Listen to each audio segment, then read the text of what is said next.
नमः शिवाय। प्यारे भक्तों, आप सबको मेरा प्यार भरा राधे राधे। इस वीडियो में हम श्रवणपान करेंगे फाल्गुन मास कथा का 5वां अध्याय। उम्मीद करती हूँ कि आपने चैनल को सब्सक्राइब कर लिया होगा। यदि नहीं किया है तो चैनल को सब्सक्राइब कर बेल आइकन को जरूर दबा लीजिएगा, ताकि आगे आने वाली वीडियो की नोटिफिकेशन आप तक टाइम पर पहुँचते रहें। आइए कथा श्रवणपान करते हैं। नारद जी ने पूछा, पिताजी, जब देवी दुर्गा अंतर्धान हो गई और देवगण अपने अपने धाम को चले गए, उसके बाद क्या हुआ?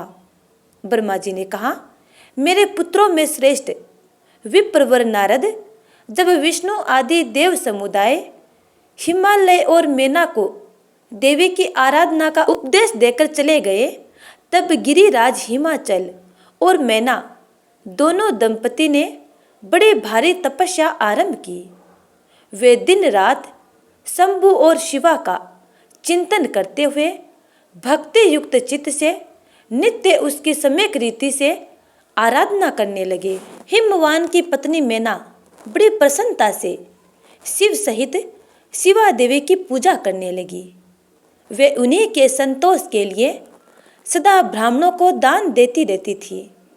मन में संतान की कामना ले मैना चैत्र मास के आरंभ से लेकर 27 वर्ष तक प्रतिदिन तत्परता पूर्वक शिवा देवी की पूजा और आराधना में लगी रही।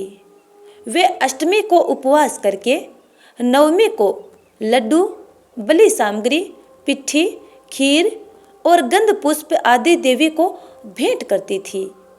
गंगा के किनारे औषधि प्रस्थ में उमा की मिट्टी मूर्ति बनाकर नाना प्रकार की वस्तुएं समर्पित करके उसकी पूजा करती थी। मैना देवी कभी निराहार रहती, कभी व्रत के नियमों का पालन करती, कभी जल पीकर रहती और कभी हवा पीकर ही रह जाती थी। विशुद्ध तेज से दमकती हुई दीप्तिमती मैना ने प्रेम पूर्वक शिवा में चित्त लगाए 27 वर्ष व्यतीत कर दिए। 27 वर्ष पूरे होने पर जगन्मयी शंकर कामिनी जगदम्बा उमा अत्यंत प्रसन्न हुई। मैना की उत्तम भक्ति से संतुष्ट हो वे परमेश्वरी देवी उन पर अनुग्रह करने के लिए उनके सामने प्रकट हुई। तेजो मंडल के बीच में विराजमान तथा दिव्य अवयवों से संयुक्त उमा देवी प्रत्यक्ष दर्शन दे मैना से हंसती हुई बोली।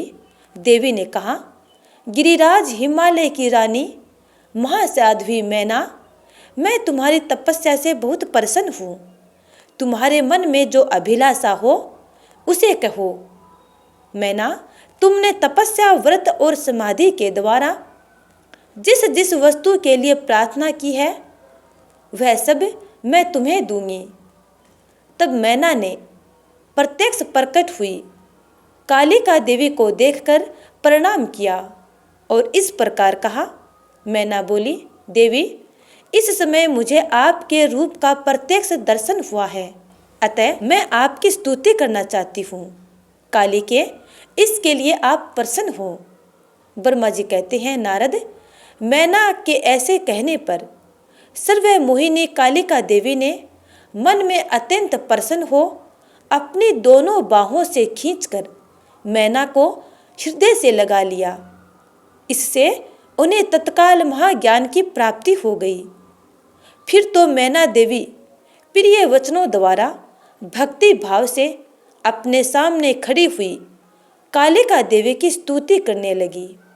मैना बोली, जो महामाया जगत को धारण करने वाली चंडिका, लोकधारिणी तथा संपूर्ण मनोवांछित पदार्थों को देने वाली हैं, उन महादेवी को मैं प्रणाम करती हूँ।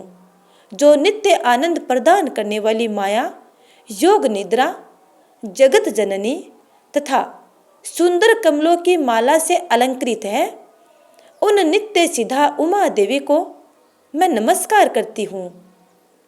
जो सबकी माता मही, नित्य आनंदमयी, भक्तों के शोक का नाश करने वाली तथा कल्प पर्यंत नारियों एवं प्राणियों की बुद्धि रूपिणी है, उन देवी को मैं प्रणाम करती हूँ। आप यतियों के अज्ञानमय बंधन के नाश की हेतु भूता ब्रह्म विद्या हैं। फिर मुझ जैसी नारियां आपके प्रभाव का क्या वर्णन कर सकती हैं।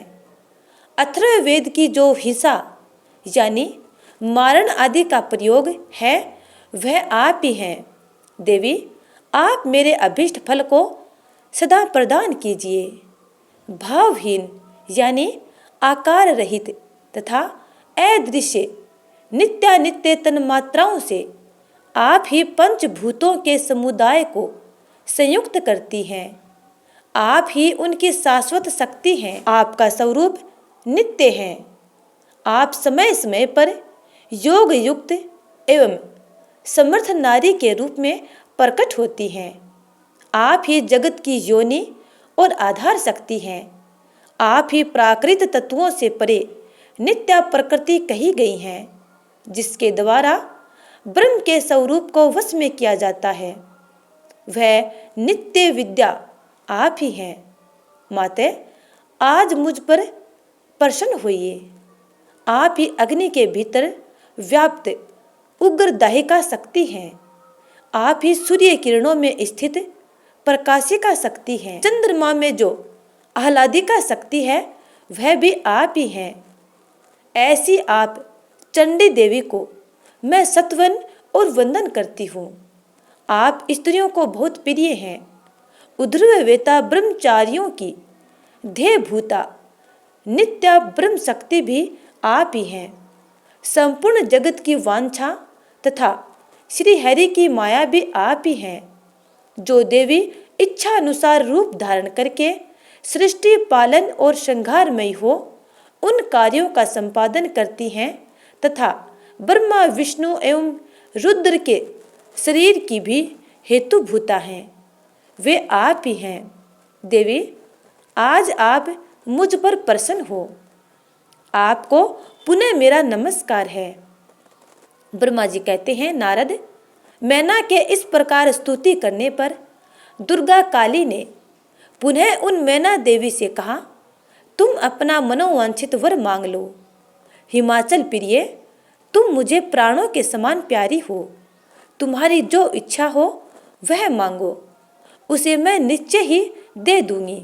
तुम्हारे लिए मुझे कुछ भी अदे नहीं है। महेश्वरी उमा का यह अमृत के समान मधुर वचन सुनकर हिमगिरी कामिनी मैना बहुत संतुष्ट हुई और इस प्रकार बोली, शिवे, आपकी जय हो, जय हो। उत्कृष्ट ज्ञान वाली महेश्वरी जगदम्बिके, यदि मैं वर पाने के योग्य हूँ तो फिर आपसे श्रेष्ठ वर मांगती हूँ। जगदम्बे, पहले तो मुझे 100 पुत्र हों, उन सब की बड़ी आयु हो, वे बल पराक्रम से युक्त तथा रिद्धि सिद्धि से संपन्न हो। उन पुत्रों के पश्चात मेरी एक पुत्री हो जो स्वरूप और गुणों से सुशोभित होने वाली हो। वह दोनों कुलों को आनंद देने वाली तथा तीनों लोकों में पूजित हो। जगदम्बिके, शिवे, आप ही देवताओं का कार्य सिद्ध करने के लिए मेरी पुत्री तथा रुद्रदेव की पत्नी होइए और तदनुसार लीला कीजिए। ब्रह्मा जी कहते हैं, नारद, मेनका की बात सुनकर प्रसन्न दया देवी उमा ने उनके मनोरथ को पूर्ण करने के लिए मुस्कुराकर कहा। देवी बोली, पहले तुम्हें 100 बलवान पुत्र प्राप्त होंगे। उनमें भी एक सबसे अधिक बलवान और प्रधान होगा जो सबसे पहले उत्पन्न होगा। तुम्हारी भक्ति से संतुष्ट हो मैं स्वयं तुम्हारे यहाँ पुत्री के रूप में अवतीर्ण होऊंगी और समस्त देवताओं से सेवित हो उनका कार्य सिद्ध करूंगी।